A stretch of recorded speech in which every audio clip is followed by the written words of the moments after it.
And welcome back to Equal Time for Freethought. I'm Barry Seidman.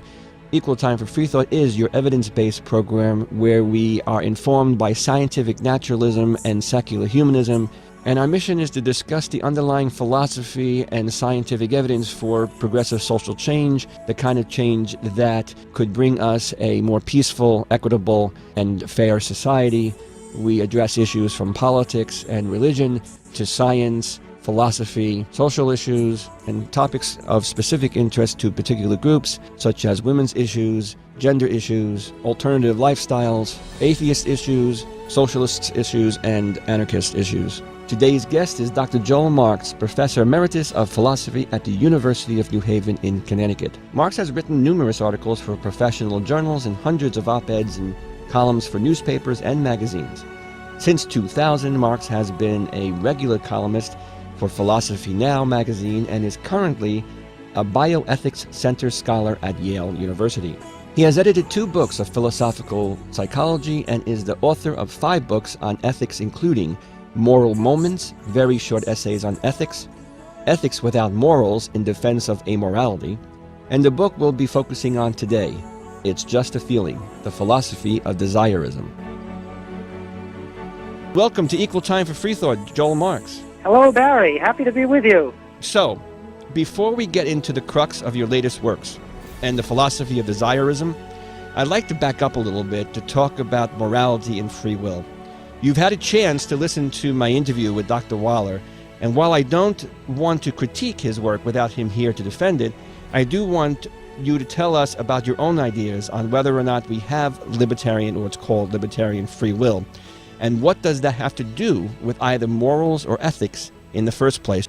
I suppose I would have to say that libertarian free will, as you labeled it, is something that I would find hard to accept. It seems just a mystery. There does not seem to be any room for us to be able to just do things ex nihilo, as if every single act or decision of a human being were a creation as marvelous and mysterious as the creation of the entire universe by God.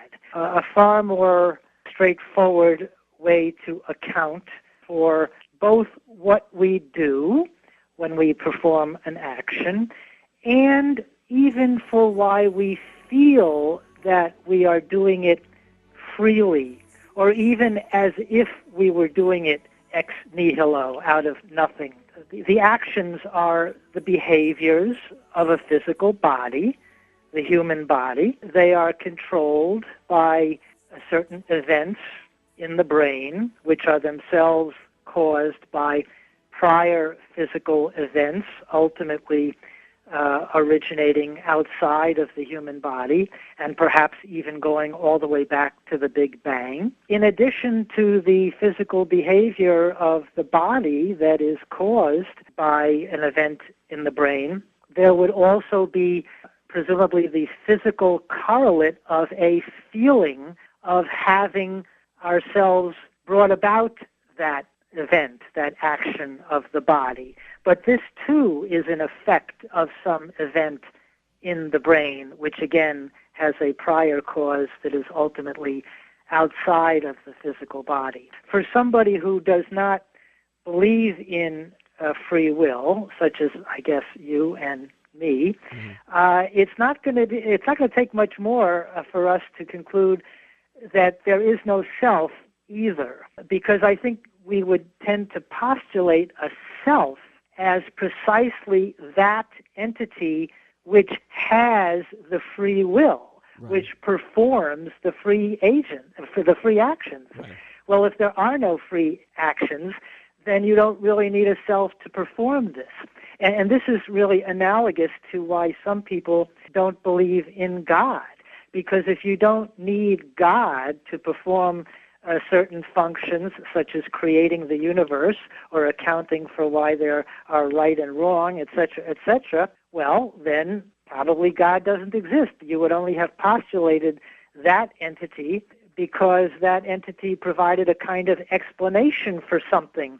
But if the something doesn't exist itself, then you don't need an explanation for that something. Hence, you don't need to postulate God as an explanation.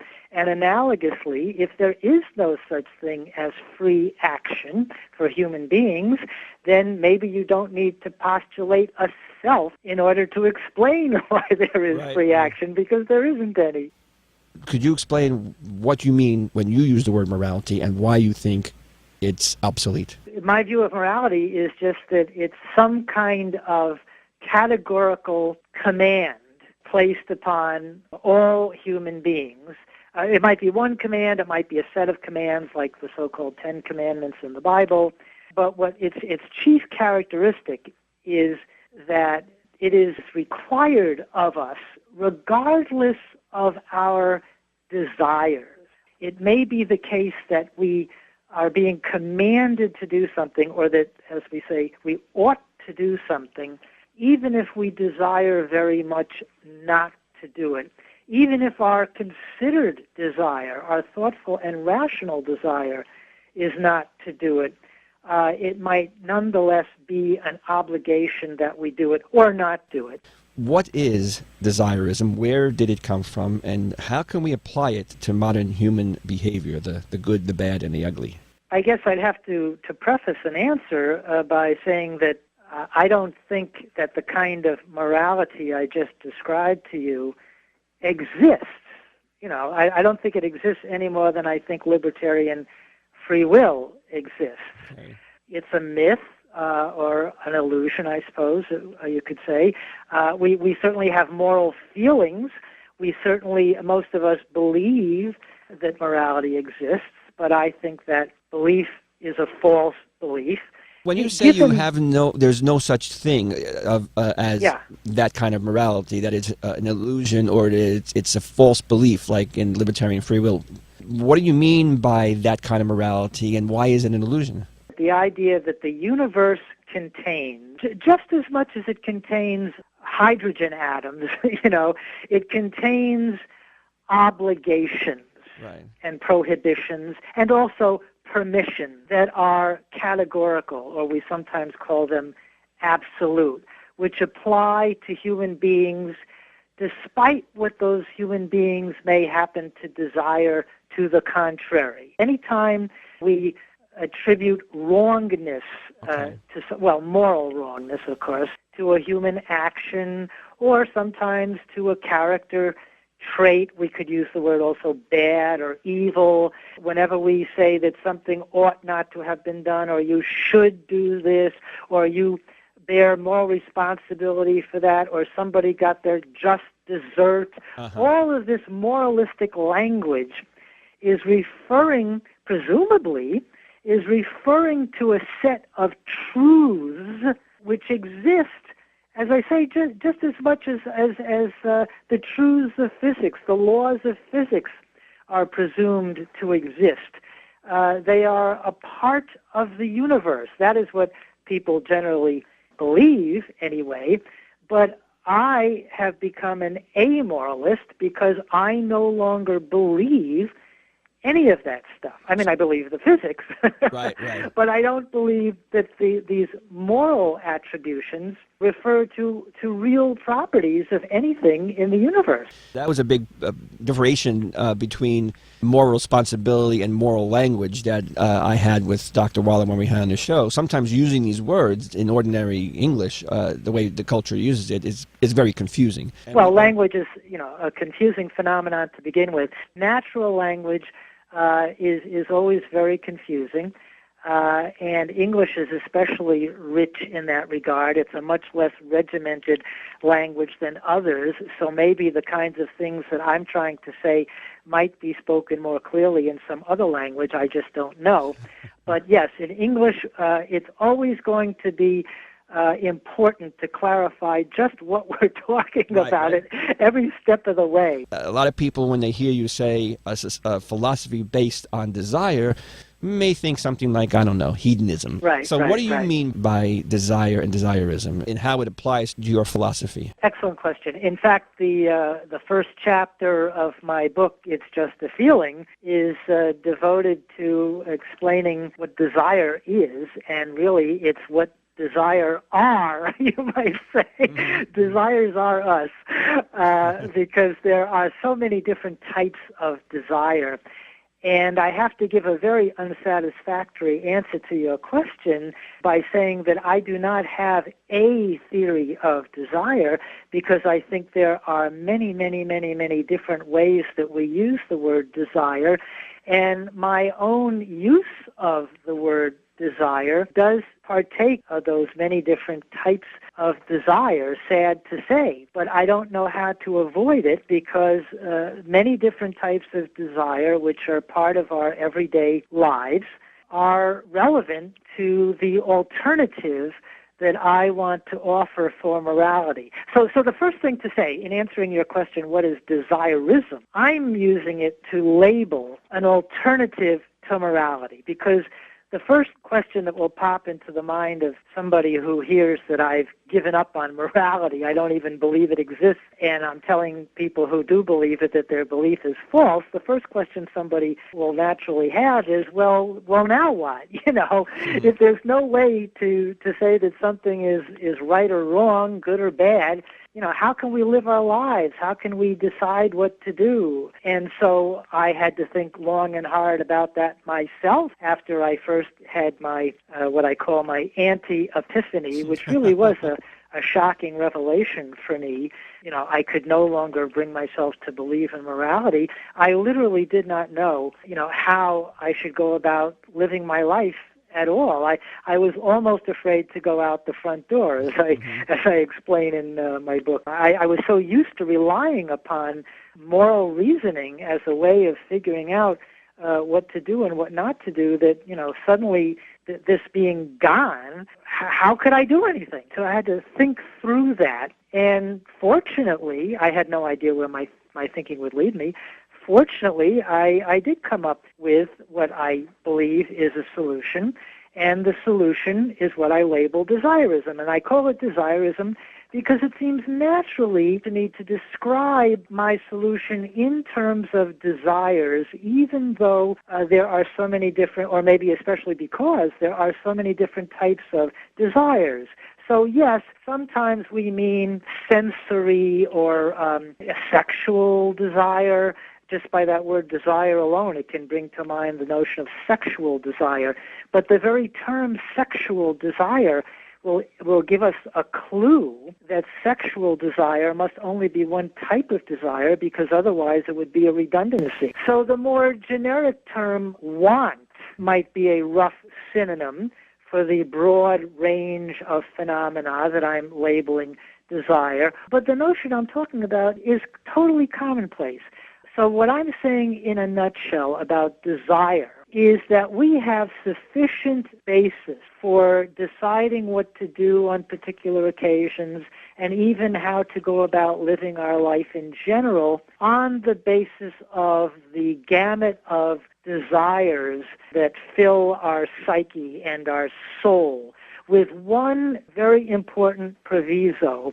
Desirism, as I use the term, holds that our desires should be vetted rationally in terms of, the best available relevant information and experience. That answers the obvious question of that you can get from a naysayer, that they might say, do what you want, get what you want, it doesn't matter how it affects anybody else. It's all about hedonism. It's not about need. It's not about morality, obviously. It's amorality. It's just get what you want and we'll all be happy. How would you address that kind of critique? Oh, yeah. Again, there's certainly such a thing as selfish desire, or the more so-called enlightened egoism, which is not mere selfishness. And a classical hedonist like Epicurus would advise us to be enlightened egoists. But that's not what I'm talking about, because, again, that is a type of desire, but it's only one of the many, many, many types of desire. And just as somebody can have a purely selfish desire or a more enlightened egoistic desire, one can also have a purely altruistic desire, a benevolent desire, and so forth. And so all I'm saying is that once one has examined one's own desires in light of, maximum information about reality and about oneself, whatever desires one then ends up having and in their order of strength or priority, that would be, to act in accordance with those would be to live the ethical life. And I would furthermore predict that most, if not all, people who did undergo this ethical process of what Socrates would have called the examined life, of contemplating one's own soul and desires in terms of reality, I would predict that most people would discover that they have many non-selfish, non-hedonistic desires along with their selfish and hedonistic desires, and that in many cases we human beings will quite naturally, given a somewhat ideal circumstance for reflecting upon life and being in a position where one could become fairly well educated about what is really true of the universe and so forth, I would suppose that quite naturally people would discover that they have many very powerful, other-directed, benevolent, compassionate, etc.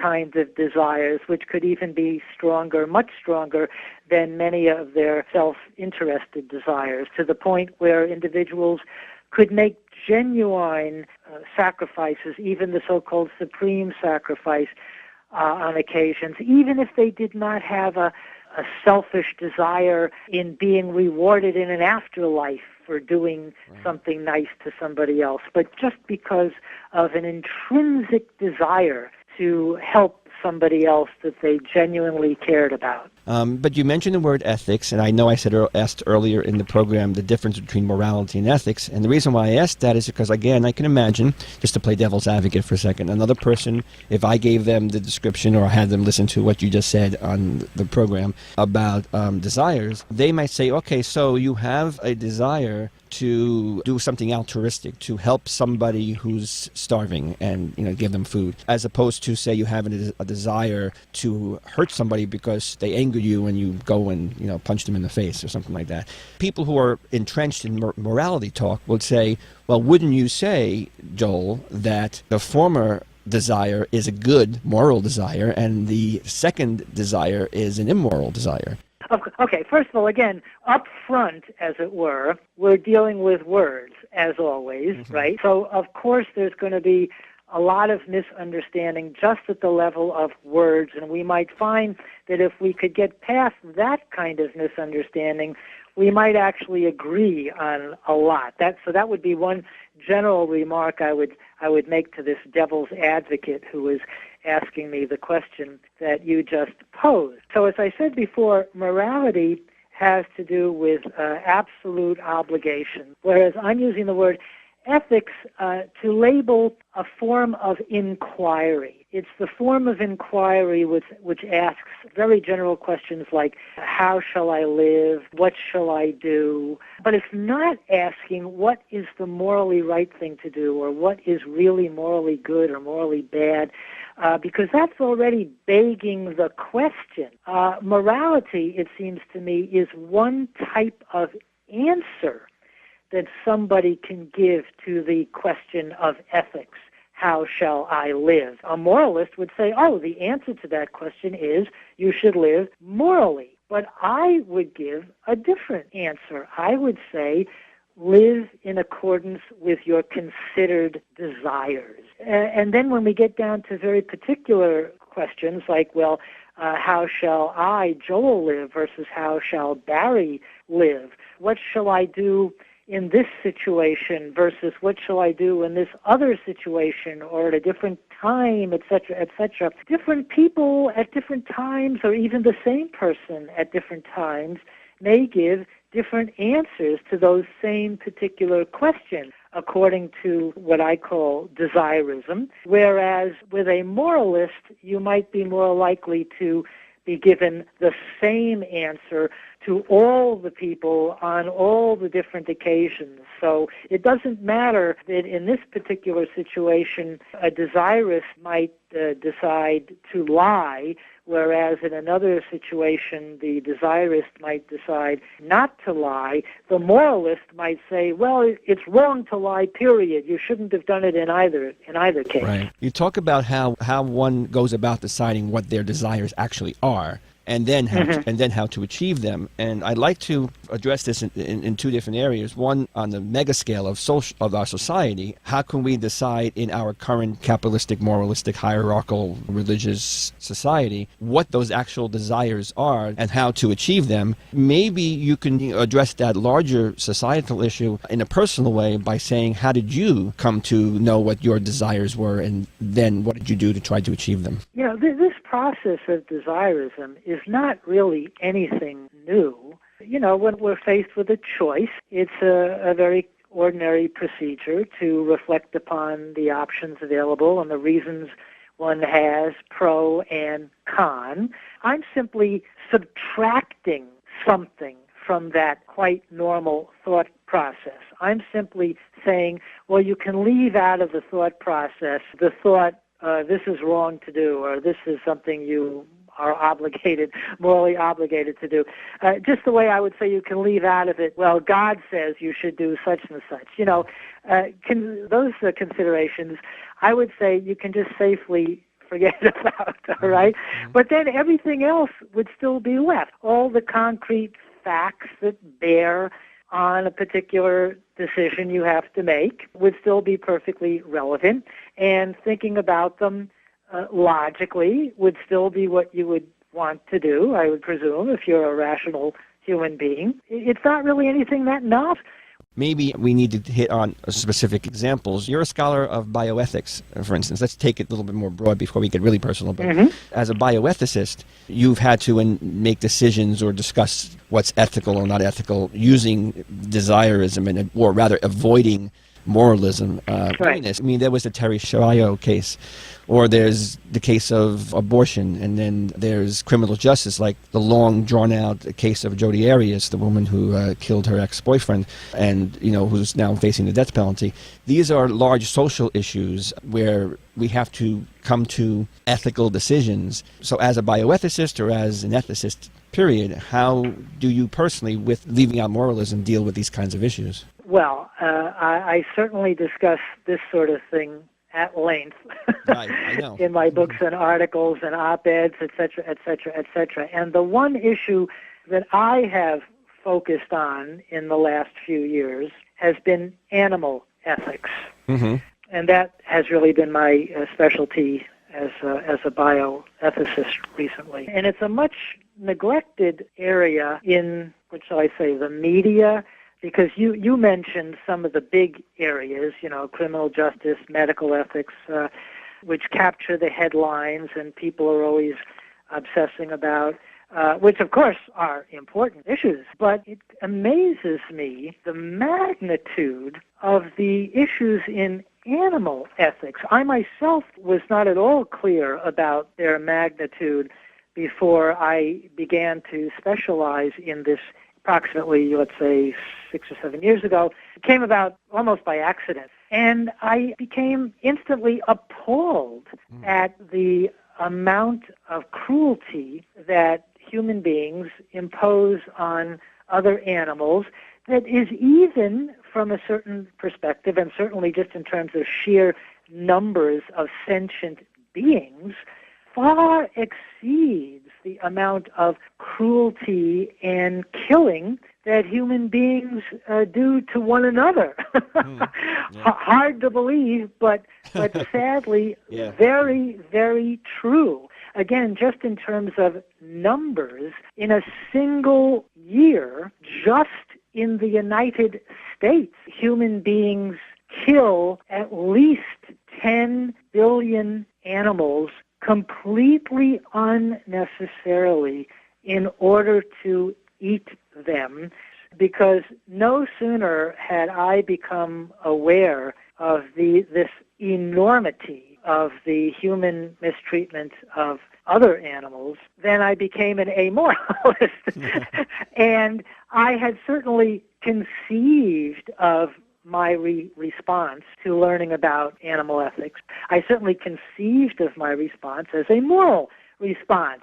And so now that I found myself no longer believing there was even such a thing as right and wrong in the moral sense, what was to become of my feelings about the way we treat other animals? Could I have any basis whatsoever for condemning this cruel treatment, abstaining from it, etc., etc.? So I did mightily contend with that problem for, a few years, really, and was writing like crazy and talking about it like crazy and reading like crazy and so forth. And again, I think that I finally have come up with a solution. It's not going to give us back a rosy world where God's in his heaven and all's right with the world, but it's going to give us, I believe, a secure basis for leading a life that will be satisfying to many of our deepest desires and concerns. And so with respect to other animals, I now feel that the story goes like this.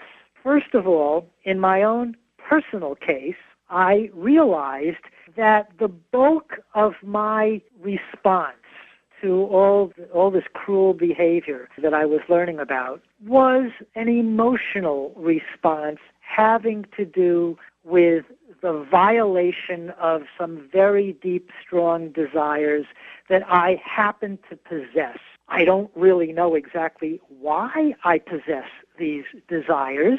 It may have something to do with my upbringing, with the era in which I live.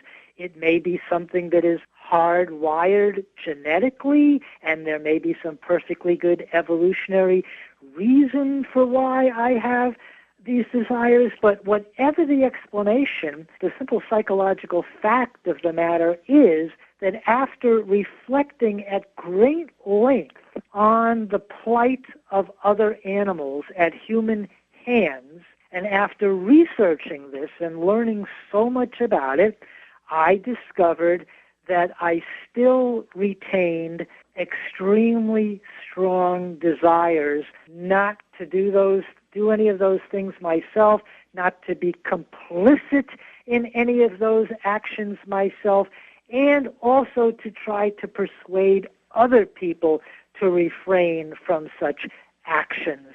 And so one thing that happened to me was that I became a vegan, and I'm also trying to persuade other people to become vegan. And I set up a website called theeasyvegan.com where I try to make it as simple and attractive as possible and as compelling as possible for people to turn to veganism. And then when it comes to a more social analysis of the situation in desirist terms, do I really expect that humanity as a whole will become vegan if they undergo my recommended desirist process of examining their desires in light of maximum information about the world and in terms of their own experiences of the world? As a realist, I would have to say I certainly don't expect it to happen overnight, but I take great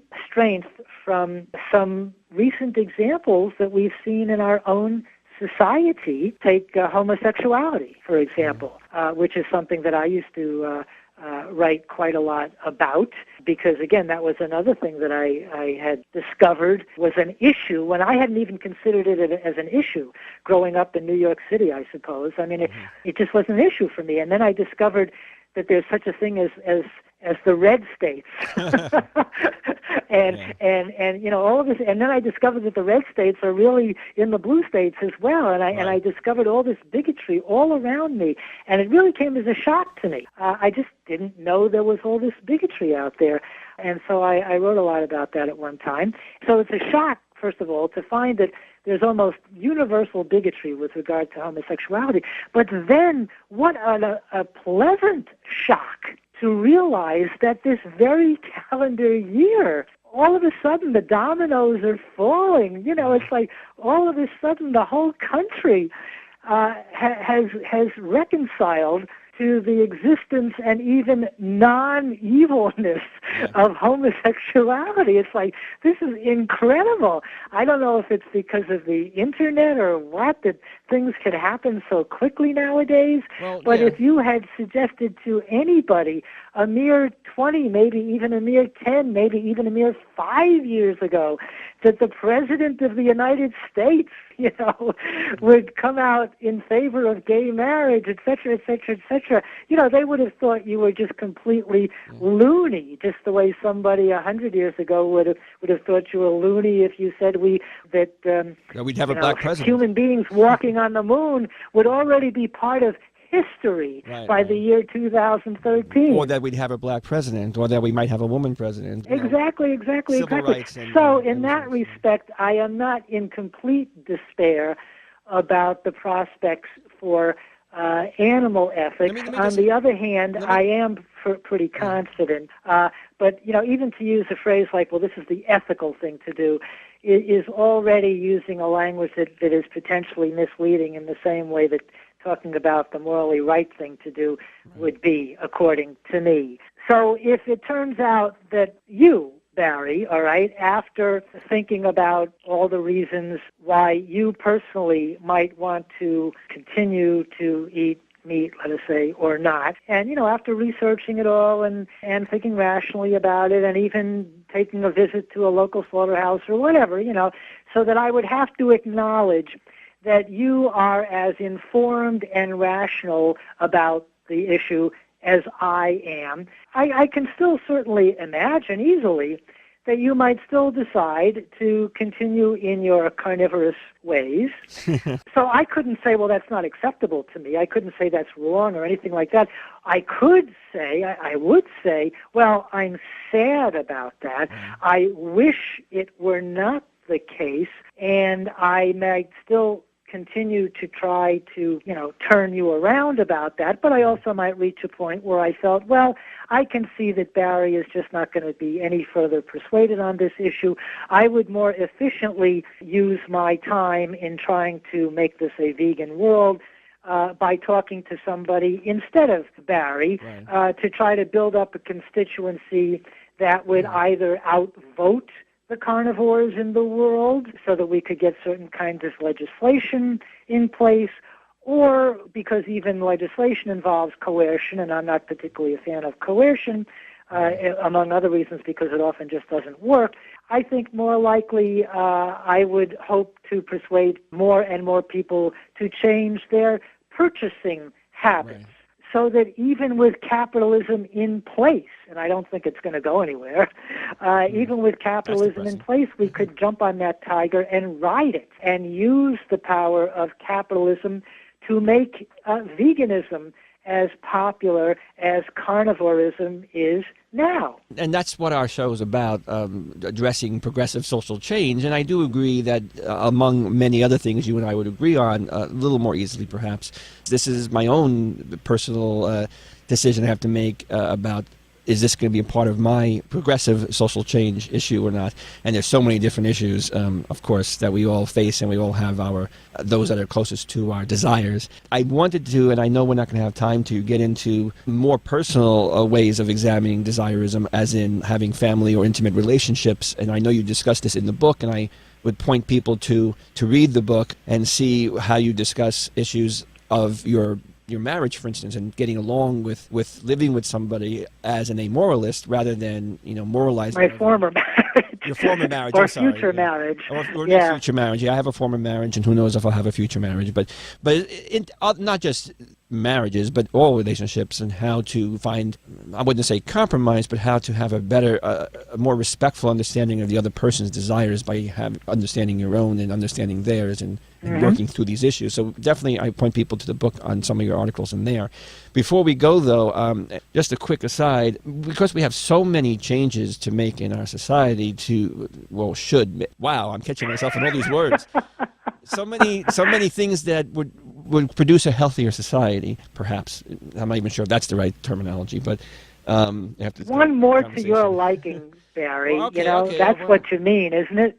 yeah, I know. But then if you use that, then everyone says, well, what if I don't like what you like, and I like, all this stuff too. I like the Well, way what about it? carnivores. What about it? You have to deal with that, Yeah, Barry. We yeah, all do. You see, yeah. it's a world of conflicting desires, even within one's own soul. Yeah. And that's the reality. And pretending that there's one right way is Right, just not of going to course. change that basic reality. If you see, for instance, let's take one of the biggest issues. If you see a problem, for instance, with climate change, just take a large, humongous problem we have, as opposed to some of the smaller problems that seem a little more reducible to game plans. If I have a desire to live in a healthier world where we don't destroy half the species, including us, with climate change, and other people don't have that desire, and we're dealing in your amoral desirist society, how do those changes come about? I know what you said, you try to convince people, but we don't have a whole lot of time to convince people about something like global warming. So do you see how do you see the prognosis of us getting to the kind of reflectiveness that you discuss in your book in real life? Oh, I think we're doomed. Well, that's about it. Thank you, and, everybody, for I tuning think in. it's likely to be a comet or an asteroid even before the climate gets us, or it could be. It could happen at any time. But a little more seriously, although I'm serious about that too. Even though I don't, have any wild expectations for what I like to prevail in the world, I still naturally am very motivated to continue as long as I am able to try to make the world become as close to my ideal as possible. But I don't have any magic answers here. Again, most of my theory of desirism is identical to what goes on anyway. It's just a subtraction. It's just a suggestion that the more emphasis we place on gathering facts, engaging in rational reflection on those facts, and having rational conversations with all parties who have a stake in a particular issue, which in some cases is all of humanity, and listen as much as we are able to other types of animals as well, who also have a stake in lots of things that human beings have some control over. The more we engage in those processes, it seems to me, the more likely we are to be able to bring about the changes that both you and I, Barry, would like to see in the world. But whether the human animal as a society, as a species, has it within us to solve all these humongous problems before all the lights are turned off, who knows? I mean, it's by sheer chance that we don't have a supernova located, right cosmically next door to us, such that, we're all going to be obliterated in 10 years anyway. So in the main, it's rather incredible that humanity has shown the ability that it has to control events to the degree that it has. Unfortunately, according to you and me, a lot of that control has been used to the detriment of things and organisms that you and I care very much about. But, we also do seem to have this amazing capacity to be able to rectify things that, have been mistakes from our point of view in the past, and to forestall certain terrible threats. But there's no a priori or even empirical reason whatsoever to believe that, there actually is going to be a solution. That to me would be as fantastic a belief as to believe that there's a God, that in the face of all of the horrors that we see happening in the world, not only because of what human beings do to one another and to other animals, but just from so-called natural catastrophes or so-called acts of God. in the face of that, to believe that there's really an all-good, all-powerful, all-knowing, all-just God, that's a fairy tale. That's obviously wish fulfillment, as it were. Yeah, but maybe, and it would be the same kind of wishful thinking that would have as a premise that, of course, human beings, have the capacity to solve all of these immense problems. Well, I don't know if we do or not. In closing, maybe the fact that we have created that kind of wishful thinking in our religions and in science fiction, some science fiction, not the dystopian stuff, maybe we have the capability of seeing it through if we do, as I think you suggest, live in the moment, very Buddhist, and work the best we can in the here and now to make it possible to even discuss these issues and to bring about potential change. And then what happens. And in a deterministic universe, that's sort of what's going to happen, like you said, anyway. But Amen, Barry. So, thank you, Joel Marks, for being on Equal Time for Freethought. It's been a fun conversation. Thank you very much, Barry. And you have been listening to an interview with philosopher and author of It's Just a Feeling, The Philosophy of Desirism, Dr. Joel Marks.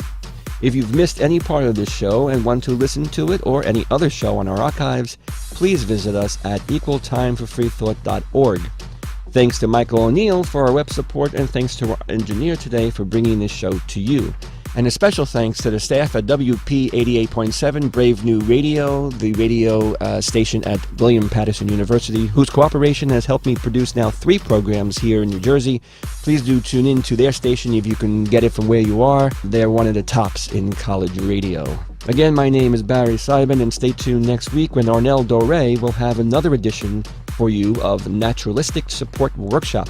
Until then, be sure to tune in, pay it forward, and question everything.